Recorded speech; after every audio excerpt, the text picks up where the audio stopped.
Reid's mornings always began with the precise click of the coffee maker, a sound as reliable as the hum of the servers in the main building. His existence at the research station was a tapestry woven from careful data analysis, the faint scent of ozone, and the quiet camaraderie of colleagues who understood the delicate balance of their work. He valued the predictability, the way each day unfolded with a measured rhythm, allowing his determined mind to sift through complex information without distraction. He believed in order, in the tangible, in what could be observed and quantified. Today, however, the familiar rhythm faltered. A thick envelope, heavier than standard correspondence, lay on his small kitchen table, an anomaly against the usual stack of utility bills and scientific journals.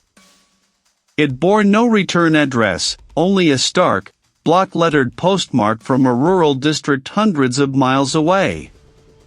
Reid picked it up, the thick paper feeling strangely cool beneath his fingertips. A faint, almost imperceptible scent clung to it, not unpleasant, but alien, like dried leaves after a long winter. Inside, a single sheet of formal letterhead announced itself, Office of the Estate Administrator. Reid's eyes scanned the dense paragraphs, his brows furrowing deeper with each line. The name of a distant relative, a great-aunt he barely remembered meeting once as a child, jumped out. The woman, a recluse by all accounts, had passed away suddenly, under circumstances the letter vaguely described as unforeseen. And then, the critical line, stark and unexpected, Reid was the sole inheritor of his estate, which included a property, an ancient cabin nestled deep within a forgotten forest. He reread the words, a strange mix of bewilderment and a nascent curiosity stirring within him. He had no living family he regularly spoke with, no one who would leave him anything beyond a faded photograph. This great-aunt was a ghost from his past, a name whispered occasionally by his grandmother, always accompanied by a shiver and a quick change of subject. Now, a cabin, isolated and old, was his. A determined resolve, the same drive that propelled his meticulous work at the research station, began to take hold. He needed to see it, to understand this sudden, inexplicable link to a forgotten lineage. The journey was a slow unraveling of the world he knew. He left the precise grid of the city, the orderly rows of the research station fading in his rear-view mirror. The highway gave way to narrower roads, then to gravel paths choked with weeds. The air changed, growing heavier, dense with the smell of damp earth and decaying leaves. The trees grew taller, their branches intertwining overhead, forming a perpetual twilight. Sunlight became a memory, replaced by slivers of pale light struggling to penetrate the canopy. The silence was profound, broken only by the crunch of his tires and the distant, mournful cry of an unfamiliar bird. His phone, a steadfast companion in the city, lost its signal miles back, severing his last connection to the familiar. He felt a growing unease, a prickling sensation on his skin that had nothing to do with the temperature. It wasn't fear, not yet, but a subtle shift in his internal compass, a sense of being fundamentally off-kilter. The forest pressed in, an ancient, breathing entity, its shadows lengthening as the afternoon waned. Each turn of the path felt less like progress and more like an entanglement, drawing him deeper into its embrace. Finally, the path opened into a small, overgrown clearing. And there it was. The cabin wasn't just old, it was ancient. A rusted tin roof was patched in places, but still bore the scars of countless seasons. A stone chimney, crumbling at the top, stood sentinel. It was smaller than he'd imagined, yet it exuded a presence, a weight that belied its size. It didn't look abandoned so much as forgotten, swallowed by the very earth it rested upon. He sat for a long moment, gripping the steering wheel, the leather cool and smooth beneath his palms. He stepped out of the vehicle, the door closing with a soft thud that seemed to echo disproportionately in the heavy air. The ground was soft under his boots, covered in a thick carpet of fallen pine needles and decaying leaves. The air here was different, too, rich with the scent of pine and damp earth, but also something else, something subtle and sharp, like old iron and undisturbed dust. He walked slowly towards the cabin, his gaze sweeping over the weathered wood, the tangled vines that clawed at its foundation. He noticed a faint, irregular indentation in the earth just beyond the cabin's immediate perimeter, almost a trench, half hidden by thick undergrowth. It looked too deliberate to be natural, too regular to be merely an old logging path. He reached the heavy wooden door, its surface rough and splintered. No handle, only a large, corroded iron ring. The air inside felt thick, heavy, as if it resisted entry. But the stubborn determination that defined him pushed back against the rising tide of unease. He stepped inside. The door, with a soft, deliberate sigh, swung shut behind him. His existence at the research station was a tapestry woven from careful data analysis, the faint scent of ozone, and the quiet camaraderie of colleagues who understood the delicate balance of their isolated world. But this morning, the methodical rhythm felt alien, a relic of a life already receding. He'd cleared his desk, handed over his projects to a junior researcher, and exchanged perfunctory goodbyes. The cabin, a weathered silhouette against a backdrop of forgotten timber, called to him with a strange, undeniable pull. The drive was long, the paved road eventually dissolving into a gravel track that snaked deeper into the forest. The trees, ancient sentinels, grew denser with every mile, their branches interlocking overhead, creating a perpetual twilight. Dust plumed behind his vehicle, a temporary cloud against the encroaching silence. When the cabin finally appeared, it did so without fanfare, simply emerging from the shadows as if it had always been there, waiting. It was older than he'd imagined, its timber facade warped by generations of harsh weather, its windows like vacant eyes peering from beneath heavy brows of eaves. A thick layer of pine needles cushioned the ground around it, muffling the sound of his boots as he approached the porch. The air, heavy and still, carried the damp, earthy scent of decay and something else, something metallic and distant, like old iron. He pushed open the heavy front door, which groaned in protest, and stepped inside. Dust motes danced in the sparse shafts of sunlight that pierced the grimy windows. He spent the first few hours methodically opening windows, letting in the cool, resin-scented breeze, and sweeping away decades of accumulated grime. He unpacked his meager belongings, a few changes of clothes, his laptop, a box of books, and tried to impose some order on the chaos. Each creak of the floorboards, each groan of the ancient structure, he attributed to the natural symphony of an old house settling. Later, as dusk began to bleed into the forest, painting the windows in hues of bruised purple and gray, Reid was in the kitchen, wiping down a grimy counter. A distinct scratching sound, like fingernails dragging across wood, echoed from the living room. He froze, his rags suspended mid-air. It stopped. He waited, listening to the frantic thrum of his own pulse. Just a branch against the window, he rationalized, though the sound had been internal, not external. Nothing. The room was empty, save for the heavy, antique furniture draped in dust sheets, like sleeping giants. He returned to the kitchen, dismissing the incident. He was tired, his senses heightened by the isolation and the sheer effort of cleaning. He found a small, chipped ceramic mug in a cupboard and filled it with water from the well pump, which worked surprisingly well. As he lifted the mug to his lips, A flicker of movement caught his eye in the periphery of his vision. Reid spun around, his heart giving a startled lurch. The pantry door stood ajar, revealing only the stacked shelves within, empty and still. He blinked, rubbing his eyes. Fatigue. Just a trick of the light.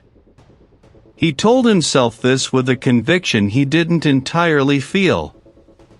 Every minor shift in the wind outside, every rustle of leaves, seemed amplified, imbued with a watchful quality.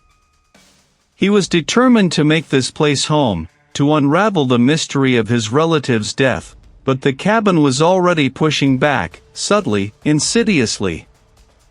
Before turning in for the night, he decided to tackle the cluttered mantelpiece in the living room. Beneath a thick layer of dust, he found an assortment of forgotten trinkets, a tarnished silver locket, a dried flower pressed between two panes of glass, and a small, leather-bound journal. The leather seemed to drink the lantern light. He opened it carefully. The pages within were brittle, yellowed with time, and filled with a tight, looping script in faded ink. The handwriting was unfamiliar, almost illegible in places. He couldn't decipher much in the dim light, but a few words stood out on the first visible page atop the pact. The forest watches. A sacrifice. His breath hitched. He wasn't sure what he had found, but it felt heavy, not just in his hands, but in the air around him, a tangible weight of forgotten history. He closed the journal, its cover clicking shut with a finality that resonated in the quiet room. He placed it on the small, sturdy table beside the armchair, deciding to examine it more closely in the morning. As he stood to head for the bedroom, he noticed something. The silver locket, which he had explicitly placed beside the dried flower on the mantelpiece, was now lying on the floor, directly beneath the journal. It lay there, glinting faintly in the lantern's glow, a silent accusation. Reid stared at it, the rational explanation suddenly failing him. The house was old, yes. But the locket. It lay too perfectly, too deliberately, as if placed there. The precise click of the coffee maker at the research station was a ritual Reid clung to, a small anchor in the shifting landscape of his days. The hum of the servers in the main building, a constant, low thrum against the quiet, usually provided a comforting backdrop to his focused analysis. He found himself staring at the complex data sets on his screen, his gaze tracing patterns that refused to coalesce into meaning. A faint scent, cloying and damp, like turned earth mixed with something metallic, ghosted into his nostrils. It wasn't the sterile, ozone-tinged air of the research station. It was the cabin. He shook his head, clearing it, blaming lingering fatigue. He'd barely slept since the unsettling incident with the mirror. Then, a flicker. Not on the screen, but at the periphery of his vision. A momentary warping of the air near the ventilation shaft, as if heat haze had rippled through the cool, contained environment. He blinked, turning his head sharply. Nothing. Just the solid, unremarkable wall. His colleague, engrossed in their own work across the aisle, hadn't noticed. Reid's fingers tightened on his mouse, a cold knot forming in his stomach. He'd been seeing things, hadn't he? Exhaustion. That was all it was. But the intrusions grew bolder, more frequent. During a late-night session, a distinct scratching sound began, rhythmic and insistent, coming from the empty server room adjacent to his office. It wasn't the whine of a failing fan or the settling of the building. It was a precise, deliberate scrape, scrape, scrape, like something dragging claws across a rough surface. He froze, listening, his breath catching in his throat. When he finally forced himself to investigate, the server room was silent, bathed in the cool, green glow of indicator lights. No dust motes stirred. No signs of disturbance. Yet the memory of the sound remained, a phantom itch behind his ears. He started avoiding the reflections in the polished surfaces of the station's equipment, the glass of the windows, even the dark sheen of his own monitor when it went to sleep. The distorted image of his face, thin and drawn, seemed to hold a fleeting, unnatural quality, a hint of something other staring back, just for a split second, before his mind could fully grasp it. The rational part of his mind, the one trained to analyze, to dissect, to find logical explanations for every anomaly, began to crack. He'd always prided himself on his composure, his ability to detach. But the cabin, or whatever had latched onto him from it, was eroding that foundation. These weren't just tricks of the light or sounds of an old house settling. These were specific, targeted incursions into his reality, following him even here, miles away, in the meticulously controlled environment of the research station. The phenomena were no longer deniable. They were undeniable. They were personal. Reid knew he couldn't ignore it any longer. He needed answers. He turned his analytical skills, usually reserved for complex biological systems, to the one thing that haunted him, the cabin. He began his research discreetly, using the station's extensive digital archives and his access to various public and academic databases. He searched for the cabin's address, the name of his distant relative, and anything he could find about the surrounding forest. The initial searches yielded little. The relative, a man named Elias, had been an enigma, a reclusive figure whose death had been ruled natural causes despite the suddenness and lack of prior illness.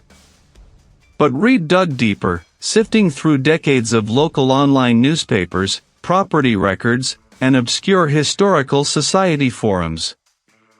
An old land survey from the late 1800s referred to the specific plot where the cabin stood as unfit for cultivation. Cursed ground. Another, a faded digital scan of a county record from the early 1900s, mentioned a series of unexplained disappearances in the area. Brushed off as people getting lost in the dense, untamed forest. No bodies were ever found. He stumbled upon a digitized collection of local folklore, compiled by a forgotten amateur historian. Most entries were quaint tales of forest spirits or lost travelers. But one entry, short and unsettling, caught his eye. The underlying implication sent a shiver down his spine. Then came the photograph.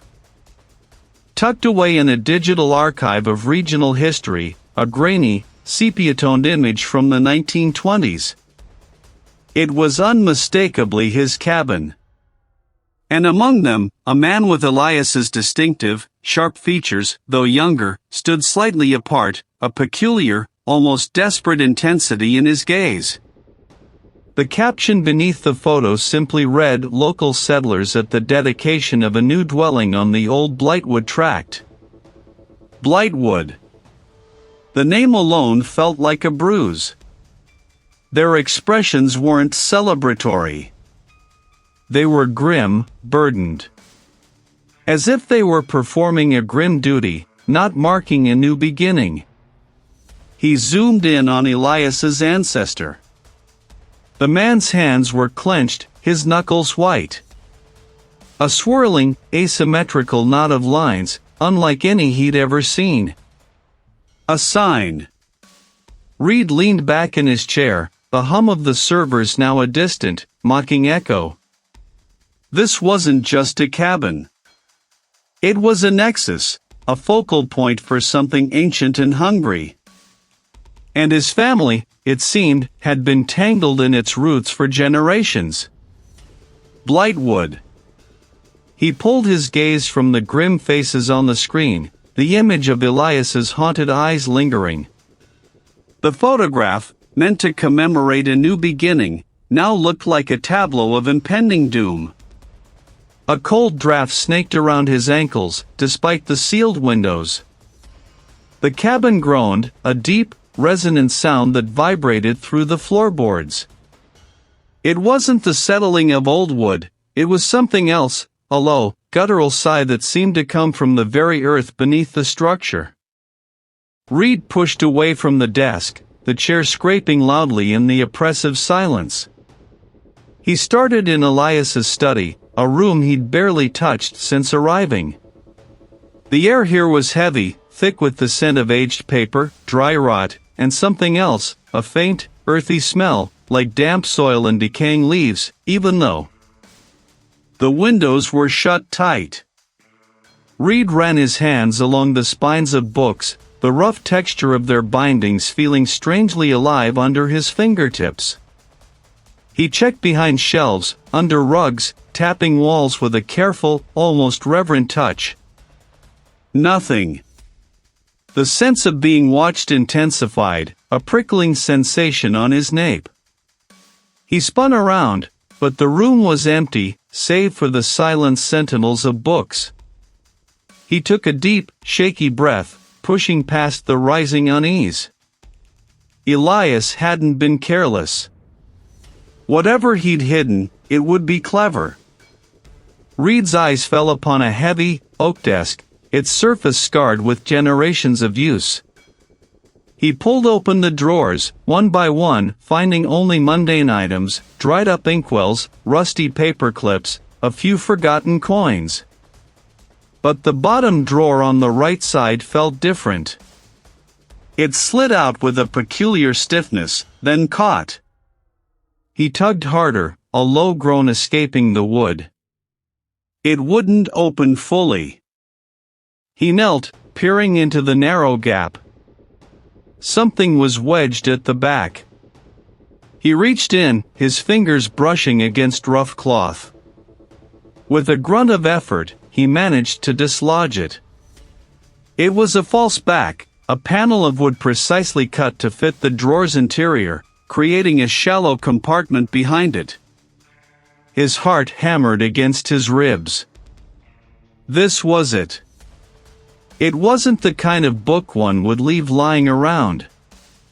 Its pages were thick, yellowed, and the script within was a meticulous, looping hand, faded but still legible. Reid settled into Elias's creaking desk chair, the journal heavy in his hands. He opened it to the first page. The entries began not with a date, but with a family name, Whitlock. His own lineage. The first entry, dated 1888, spoke of the land, of the cabin's construction, and of a sacred covenant made by his distant ancestors. The journal detailed how the Whitlocks, in their pursuit of prosperity and dominion over the untamed forest, had disturbed an ancient place. Not merely a burial ground, but a site of profound, primordial power. They hadn't built on it, they had built into it, severing a connection, awakening something that had slumbered for millennia. The entries grew increasingly frantic. The land, it said, began to respond. Then, the first tithe. A child, lost to the woods, never found. Not a tragedy, the journal insisted, but a claim. The pact wasn't just a covenant, it was a bargain, a desperate attempt to appease the awakened entity, to buy peace with blood. Reid's breath hitched. Each generation had offered a sacrifice, a life given to the woods to keep the entity placated, to keep its malevolence from spilling beyond the cabin's boundaries. One entry, scrawled in a shaky hand, described a desperate attempt by an ancestor, a man named Silas, to understand the growing malevolence. Silas, a man of science for his time, had established a small, private research station deep within the forest, not far from the cabin. He hoped to categorize the strange flora, analyze the mutated soil, and find a rational explanation for the phenomena. The journal entry described the station as a place of meticulous, increasingly futile observation. The station, the journal noted, was eventually abandoned, its records hinting at Silas's unraveling mind, his final entries mere scrawls about the root, the hunger, and the unseen tendrils. He had died there, alone, consumed not by the entity itself, but by the maddening knowledge of its inescapable grip. The cabin around Reid seemed to press in, the air growing thick and heavy. The earthy smell intensified, now carrying a faint, cloying sweetness, like rotting flowers. The words on the page blurred, not from tears, but from the sheer, overwhelming horror of it all. The entity wasn't some ghost, it was the land itself, sentient, ancient, and demanding. And his family, his lineage, had fed it. He reread the last few entries, Elias's own handwriting now, stark and desperate. Elias had refused to make the final sacrifice. He had sought to sever the pact, to starve the entity. And in doing so, he had doomed himself. And now, Reid understood, he had doomed Reid. The photograph of the grim faces wasn't a warning of a duty to be performed, it was a testament to a terrible, inherited burden. The entity wasn't just claiming the cabin, it was claiming him. And it was hungry. Blightwood. The name echoed in Reid's mind, a cold, hard knot settling in his gut. He stared at the darkened screen, the image of Elias's hollowed eyes refusing to fade. He knew, with a certainty that transcended logic, that Blightwood was not merely a location, but a wound, an open maw waiting to consume. The cabin, usually a symphony of creaks and groans, had fallen unnaturally silent. Even the wind, which typically whistled through the gaps in the old timber, seemed to hold its breath. Reid pushed away from the desk, his chair scraping loudly on the floorboards, the sound sharp and alien in the sudden quiet. He walked to the window, peering out into the deepening twilight. Home. Reid spun around, heart hammering against his ribs. The living room was empty. The sound had been so clear, so close, yet impossible. He told himself it was the cabin settling, the wind playing tricks.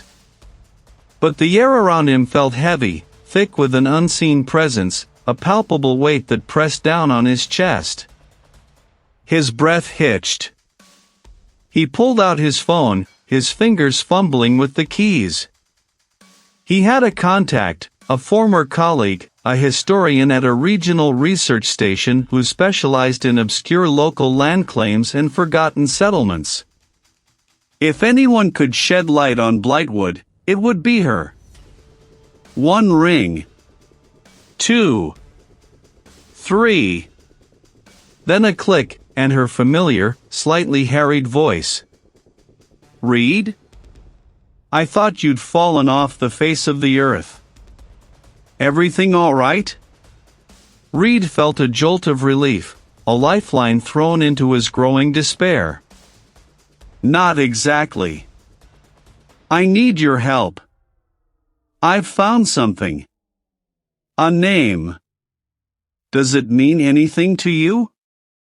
Old settlements, ancient land disputes? There was a pause on the other end, longer than it should have been. Blightwood, her voice was fainter now, laced with a strange static. I think I've seen it. In some of the older, uncatalogued documents from the... Her voice dissolved into a garbled mess, a cacophony of clicks and hisses. It wasn't just static, it sounded like distant screams, like metal tearing, like something utterly inhuman trying to force its way through the line. Reid gripped the phone tighter, pressing it to his ear, his knuckles white. Hello? Are you there? What was that? The sounds intensified, coalescing into a low, guttural growl that vibrated through the phone, straight into his hand. The growl was followed by a sharp, piercing shriek that made his teeth ache, then a final, sickening crunch, like bone splintering. The line went dead. Reid pulled the phone away, his hand shaking uncontrollably. The screen was black. He tried to call back, but his fingers wouldn't obey, refusing to dial. It wasn't just in the cabin anymore. It was everywhere. It had reached out. It had touched her. A sudden, sharp crack echoed from upstairs. It wasn't a settling timber, it was a deliberate sound, like something heavy hitting the floor. Reid froze, every muscle in his body rigid. He moved slowly, cautiously, towards the staircase. He reached the landing, his eyes scanning the narrow hallway. Pushing the door open, Reid stepped inside. The room was mostly as he'd left it, dusty and undisturbed. But then he saw it. On the center of the worn rug, where nothing had been before, lay a rolled-up scroll of parchment. It was brittle, yellowed with age, tied with a thin, faded ribbon. He knelt, his fingers trembling as he untied it. Unrolling the parchment, he saw a crudely drawn map, ink faded to sepia. It depicted the local area, the winding river, the dense forest. And right in the center, marked with a stark, black X, was the cabin. It was a crude depiction of a family tree, but instead of branches, it had roots that dug deep into the X marking the cabin. And at the top, barely visible, were the names of his ancestors, Elias among them. The entity hadn't just reached out, it had left him a message. A warning. This wasn't just an inheritance, it was a legacy, a trap meticulously laid generations ago, now closing around him. The cabin wasn't just haunted, it was a living, breathing maw, and he was already inside. Reid stood in the center of the cabin's main room, the lingering chill of the previous encounter a physical weight on his shoulders. The air itself seemed to hum with a malevolent energy, a whisper of a presence that had just laid bare the true nature of his inheritance. This wasn't a legacy of wealth, but of entrapment, a meticulously crafted snare closing around him. The cabin wasn't merely a structure, it was the heart of something ancient and hungry, beating with a life that wanted to consume his own. He wouldn't be another sacrifice. He wouldn't succumb. His mind, still reeling from the psychic assault, nevertheless clung to a desperate plan. He had to fight. His first thought was communication. No signal. He walked to the window, then the doorway, holding the device aloft like a desperate offering. Nothing. The forest, dense and silent beyond the glass, seemed to absorb all outgoing signals, a vast, green maw swallowing his pleas for help. He snatched his car keys from the hook by the door. The vehicle was his only remaining link to the outside world, his only chance for a swift departure. The path to the small, gravel turnaround felt longer, the trees on either side thicker, their branches reaching like skeletal fingers. His old sedan sat waiting, coated in a fine layer of dew. He fumbled with the key, his hands clumsy with adrenaline, and plunged it into the ignition. He twisted. The engine coughed once, a weak, rattling sound, then died. He tried again and again. He slammed his palm against the steering wheel, a guttural sound escaping his throat. The cabin, it seemed, had severed that connection too. There was only one option left, escape on foot. He hurried back inside, grabbing a small backpack. He tossed in a water bottle, a few energy bars, a flashlight, and an old compass he'd found in a drawer. He didn't bother with clothes, speed was paramount. He plunged into the woods, following what he thought was the main game trail he'd used before. The trees pressed in immediately, their canopy blotting out the sky. His compass, usually a reliable guide, began to spin erratically, its needle oscillating wildly, refusing to settle on north. He tried to ignore it, relying on instinct, on the faint memory of the sun's position, but the forest seemed to twist and shift around him. Familiar landmarks, a gnarled oak, a cluster of moss-covered boulders, appeared and disappeared, replaced by identical, yet subtly different, versions. He pushed on, his breath coming in ragged gasps, thorns tearing at his jeans, branches whipping at his face. He remembered an old, crumbling research station marked on a faded map he'd seen in the cabin, a relic from some forgotten survey of the land. It was further out, beyond the immediate reach of the cabin, he hoped. It had to be. It was his last chance for an actual structure, a place that might have an old landline, or at least a clearer view of the sky for a phone signal. He spun around, but there was nothing, just the endless, indifferent trees. He was losing his grip. He knew it. The entity wasn't just physical, it was burrowing into his mind. After what felt like hours, his legs burning, his lungs raw, a faint, metallic glint caught his eye through the dense undergrowth. Hope surged through him, a desperate, frantic thing. The research station. He stumbled into a small clearing. Before him stood a low, rectangular building, its corrugated metal walls rusted, its windows either shattered or boarded over. It wasn't just abandoned, it was derelict, consumed by the forest. Vines crawled over its entire structure, pulling at the roof, threatening to swallow it whole.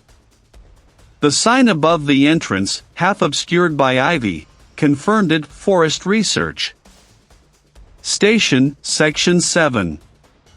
He pushed through a sagging, splintered door, the wood groaning in protest. Inside, the air was thick with dust and the smell of mildew and decay.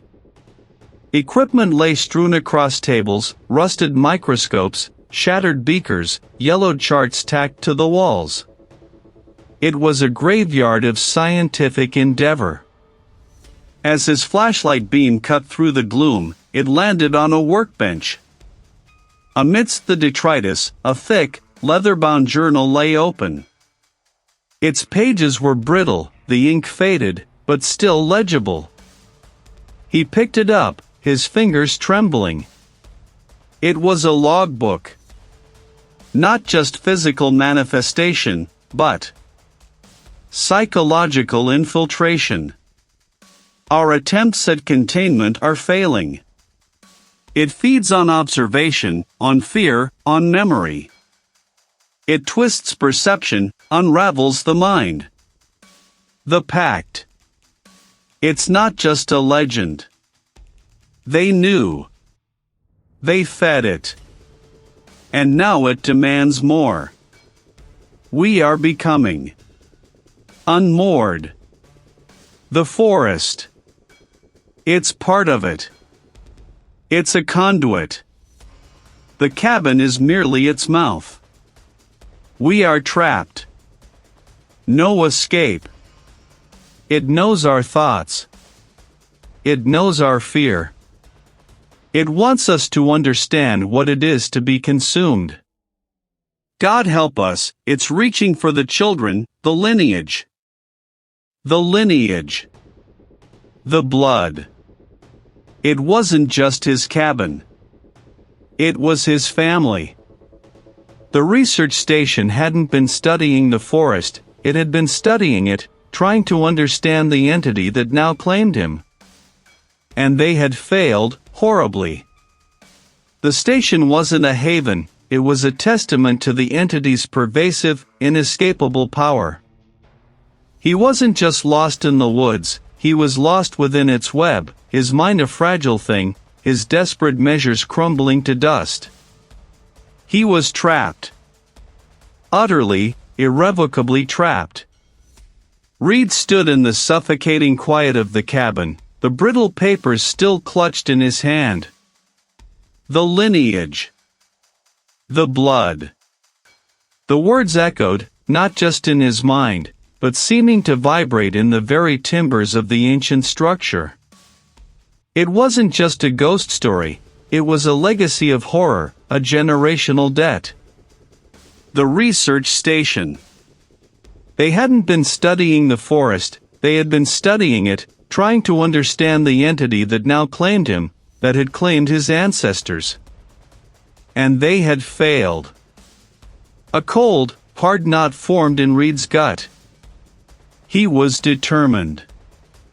This wasn't just about survival anymore, it was about understanding, about breaking a cycle he hadn't even known existed until weeks ago. The journey through the forgotten forest was a suffocating descent into deeper isolation. The canopy grew denser, the light struggling to pierce the thick, intertwined branches. The air grew heavy, damp with the scent of decaying leaves and something else, something metallic and cold, like old blood on stone. Reid kept his pace steady, pushing through the thickets, his gaze constantly sweeping the deepening gloom. The trees seemed to lean in, their ancient bark like wizened faces, watching. Finally, a break in the foliage revealed it, a low, squat building of gray concrete and rusted corrugated metal, half swallowed by vines and moss. A single, heavy-gauge steel door hung ajar, groaning faintly in a non-existent breeze. Reid stepped over the threshold. Desks were overturned, equipment lay scattered and broken, cables snaked across the floor like dead serpents. He moved cautiously, his boots crunching on broken glass and fallen ceiling tiles. Each room was a tableau of frantic departure. A coffee cup still sat on a desk, a petrified ring of dried sludge at its bottom. A chair lay on its side, as if its occupant had been violently thrown. In what appeared to be the main laboratory, a large, cylindrical chamber of reinforced glass dominated the center of the room, its interior shrouded in a greasy film. Around it, complex monitoring equipment lay smashed, screens spiderwebbed with cracks. This was where they had studied it. Reid's gaze landed on a series of metal filing cabinets, tipped over, spilling their contents across the floor. He began sifting through the chaos, looking for anything coherent. Most were technical schematics, geological surveys, biological data about the forests.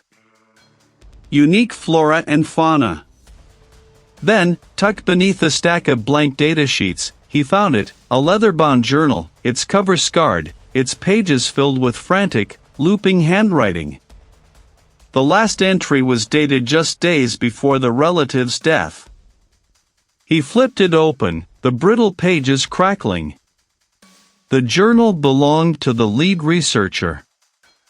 The early entries were scientific, detached, documenting anomalies in the cabin's immediate vicinity, localized gravitational shifts, inexplicable temperature drops, sudden, intense bursts of electromagnetic interference. But as he read on, the tone shifted. The language became less scientific, more personal, more desperate. It is not a localized phenomenon, not a residual haunting. It is a consciousness. Ancient. Predatory. It feeds. Reid's breath hitched. He continued, his eyes scanning, devouring the words. The cabin is not its prison, it is its anchor. A focal point. The true source is beneath, in the earth, where the old ones buried their dead, where the pact was made. The pact. The bloodline. It isn't just a place it claims, it's a family. A continuous offering. The ancestor who built the cabin. They made a deal. Power, protection, prosperity for a price. A tithe. A constant, subtle drain on the family's essence, their memories, their very will. When the tithe falters, when the bloodline forgets, it awakens to collect what is owed. And what it truly desires. He was part of this. He was the tithe. He turned to the final, jagged entry, scrawled almost illegibly. We made a terrible mistake trying to study it. It turned its gaze on us. It doesn't want blood. It wants continuity. The pact was to ensure its perpetual feeding. To truly appease it, to make it sleep again, to buy peace for the remaining lineage. One must offer themselves, not in death, but in becoming. To become the vessel.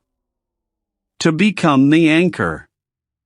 To willingly sever the future of the bloodline, ending the pact with a final, ultimate offering of self.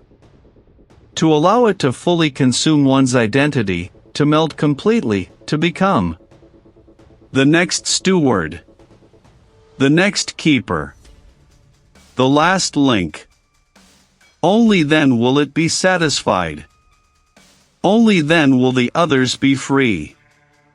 It wants everything. The words swam before Reid's eyes. Become the vessel. Become the anchor. Sever the future of the bloodline.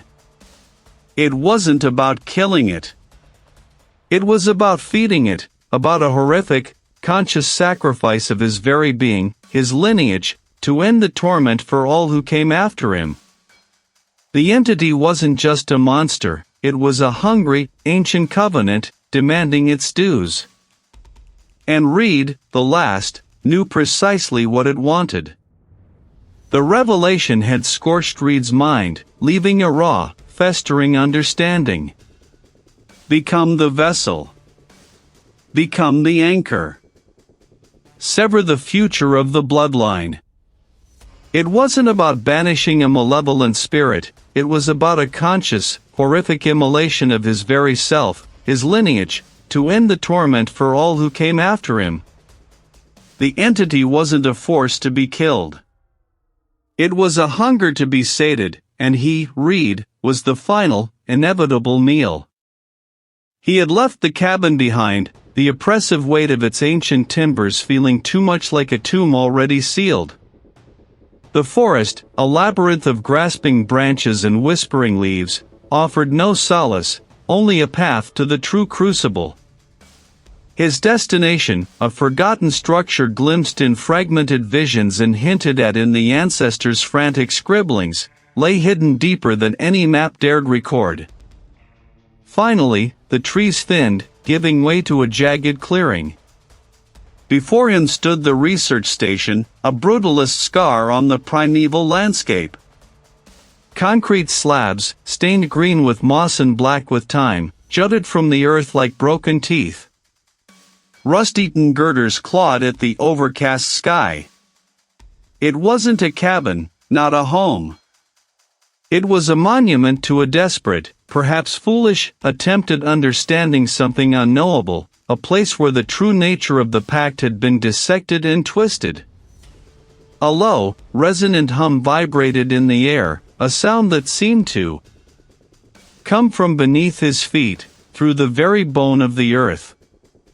Reid pushed through a heavy, warped metal door that groaned a protest, the sound echoing down a lightless corridor.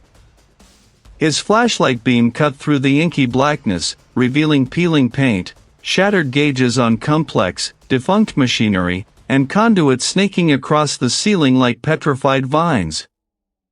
He wasn't alone. He hadn't been alone since he first stepped into the forest. He navigated a maze of abandoned labs, their benches littered with broken beakers and yellowed charts. His gaze caught on a wall covered in intricate, looping symbols, identical to those etched into the cabin's foundation. They pulsed faintly in the beam of his light, a faint, sickly green. This was it. This was the nexus. This was where the binding had been conceived, where generations had sought to control the uncontrollable. He found the central chamber, a cavernous space at the heart of the station. A raised platform dominated the center, surrounded by more of the strange, pulsing symbols. Wires, thick as his wrist, snaked down from the ceiling, coiling around a central, pedestal-like structure. This wasn't for research, it was for sacrifice. The hum here was deafening, vibrating through his chest, making his teeth ache. He felt a dizzying pull, a sensation of being drawn apart, atom by atom.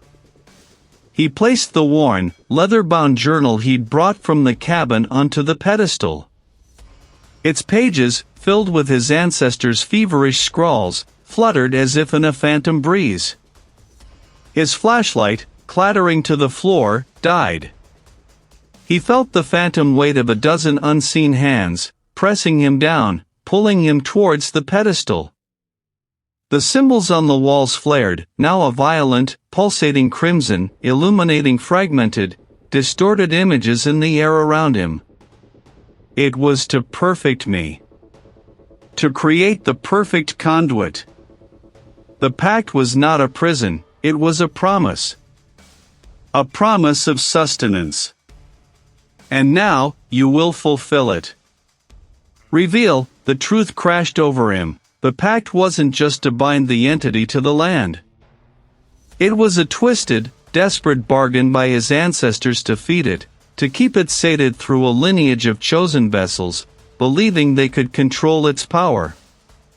The research station wasn't about understanding the entity, it was about refining the process of the sacrifice, making it more efficient, more complete. He wasn't meant to sever the future. He was meant to be the final, ultimate sacrifice, the one to fully integrate, to become the entity's complete anchor, thus ending the need for future vessels by fully merging the bloodline with the horror. He had to break the pact, not fulfill its final, horrific intention. With a guttural cry, Reid fought against the unseen grip, his hands scrabbling for the journal on the pedestal. He wouldn't become the vessel. He would burn the bridge. He would sever the connection, even if it meant tearing his own soul apart in the process. He grasped the journal, feeling the scorching heat emanating from its pages, and prepared to make his stand. The world was a raw, ringing silence, broken only by the ragged rasp of Reid's own breath. He lay sprawled on the cabin's splintered floorboards, a fine dust of ancient wood and something else, something metallic, like burnt copper, coating his tongue. His head throbbed, a dull, relentless drumbeat behind his eyes, and every muscle screamed in protest. The air, once thick with an oppressive, cloying presence, now felt thin, almost brittle. He pushed himself up, each movement a fresh agony. The cabin itself was a ruin. The entity was gone. Or, at least, its immediate, overwhelming manifestation had receded. The revelation from moments ago clawed at him, the pact wasn't just to bind. It was to feed. His ancestors, not guardians, but purveyors, offering up their own kin, generation after generation, to sate a hunger they believed they could control. He was meant to be the next vessel, the next sacrifice. The thought was a brand, searing itself onto his consciousness. The forest outside was still, too. Still. No crickets chirped, no distant owl hooted. It was a perfect, unnatural quiet, as if the very sound had been consumed. He needed to get away, needed to confirm what he'd done, or what had been done to him. The research station. The papers, the forgotten journals, the desperate, coded notes of his distant relative, they all pointed there. A place where the true extent of the pact, and perhaps a way to sever it completely, might be hidden. The walk was a blur of pain and disorientation. His left arm hung uselessly at his side, a deep gash weeping sluggishly through his torn sleeve.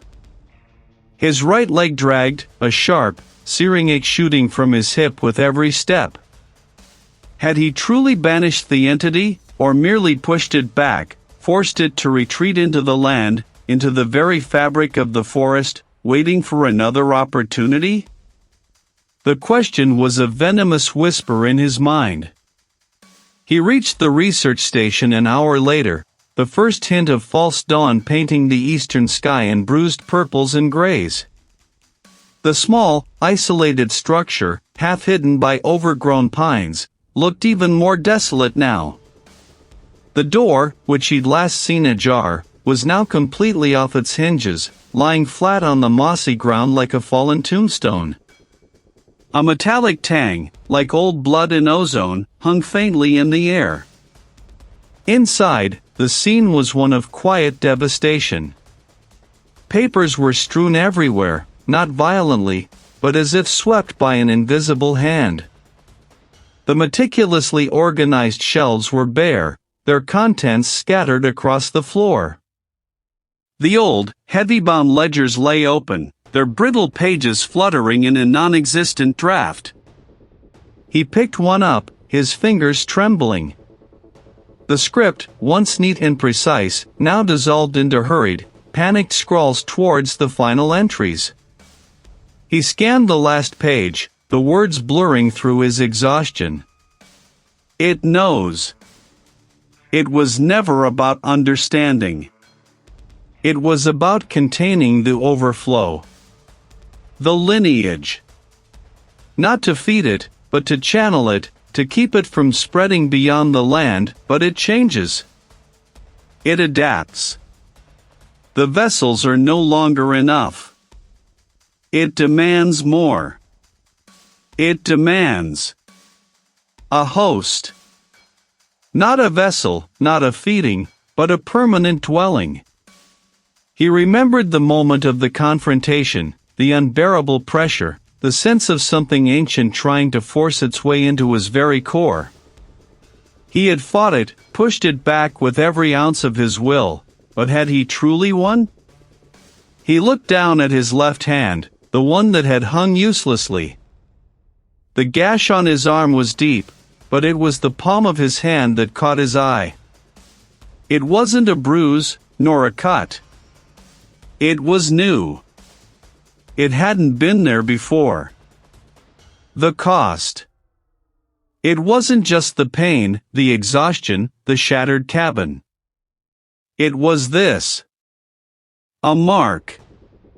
A connection. He had survived, yes, but he hadn't escaped untouched. The entity had retreated, but it had left a part of itself behind, a seed, a tether. Observed, from within.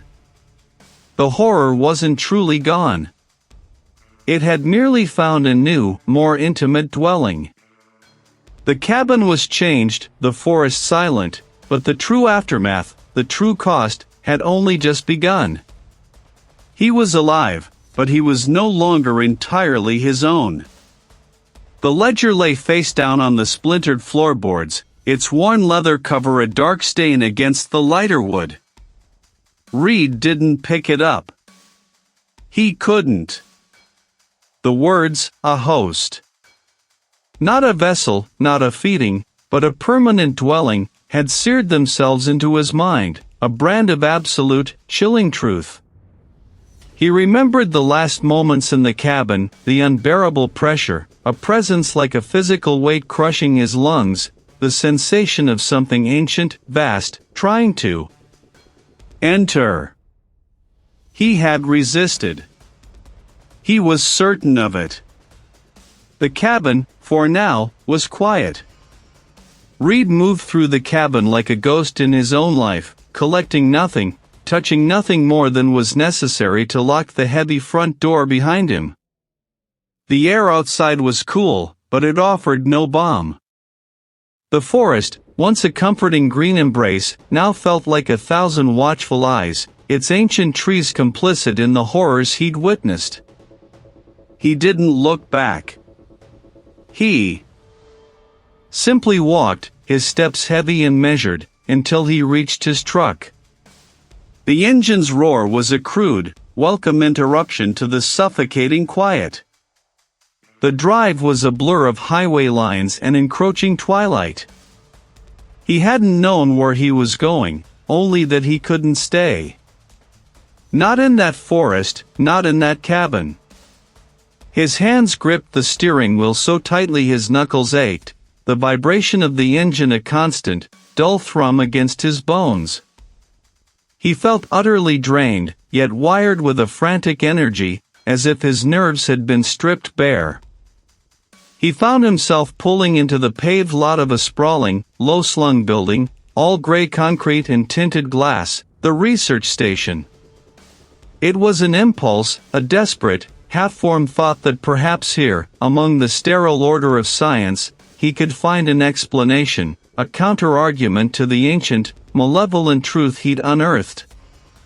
His distant relative, the one whose death had started all of this, had occasionally mentioned vague academic connections, old studies into local folklore and geology. This was the only place Reid could imagine finding any remnant of that life, any anchor to something other than the cabin's grip. The main doors were locked, but he found a service entrance ajar, propped open with a cinder block. A low hum emanated from within, the sound of ventilation systems and unseen machinery. The air inside was cool, dry, smelling faintly of ozone and disinfectant, a stark contrast to the damp, earthy reek of the cabin. He wandered, aimless, through labs filled with dormant equipment, rows of microscopes and gleaming centrifuges. In one room, a whiteboard was covered in complex diagrams of geological strata and symbols he didn't recognize, resembling ancient runes. His relative's handwriting, he realized, stark and precise. A wave of nausea washed over him. This wasn't a place of answers. It was another layer of the mystery, a sterile echo of the madness. Tucked away in a dimly lit corner of a small, cluttered office, a single monitor glowed. It displayed a crude, hand-drawn map of the surrounding forest. And right at its center, marked with a stark red X, was the cabin. Surrounding it, in faint, almost erased pencil, were concentric circles, each one annotated with dates and what looked like archaic script. Reid leaned closer, his breath catching in his throat. The circles weren't just mapping distance, they were marking time. And the script. It was the same script from the ledger, the one that described the pact, the lineage, the host. His eyes scanned the screen, frantic. And then he saw it. A small, blinking cursor, not on the map, but on a separate, much smaller window in the corner of the screen. It was a live feed. A camera, hidden somewhere high in the trees, pointed directly at the cabin. And then, at the very edge of the frame, a flicker. It seemed to watch the cabin. He hadn't stopped it. He hadn't banished it. He had merely avoided its grasp. The host asterisk was still needed, still sought. And the entity, whatever ancient thing it was, still waited. He was free of the cabin, yes, but the horror wasn't bound by walls or distance.